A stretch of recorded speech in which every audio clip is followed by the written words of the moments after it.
లేదు. ప్రతి ఒక్కరూ లైఫ్లో కాంప్రమైజ్ అవుతారు. అవ్వాల్సిందే. నా దృష్టిలో కాంప్రమైజ్ అవ్వటం అంటే ఉన్నటిల్లో ఆనందంగా ఉండటం, అవకాశం ఉన్నంతలో మన లైఫ్ని హ్యాపీగా లీడ్ చేయటం.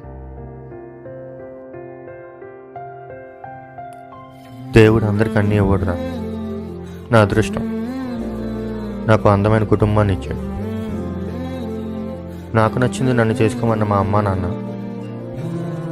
నా బాధ్యతలు కూడా షేర్ చేసుకుంటూ ఎప్పుడూ కూడా తన గురించి ఆలోచించకుండా మా గురించి ఆలోచించే నా వైఫ్, నేనేం చేసినా నన్ను హీరోలా చూసే నా పిల్లలు, ఎప్పుడూ నా వెంటే ఉండి నన్ను ఎంకరేజ్ చేస్తూ అడగక ముందే నాకు సాయం చేసే నా ఫ్రెండ్స్, ఇవి చాలదా నా లైఫ్ బ్యూటిఫుల్గా ఉండటానికి?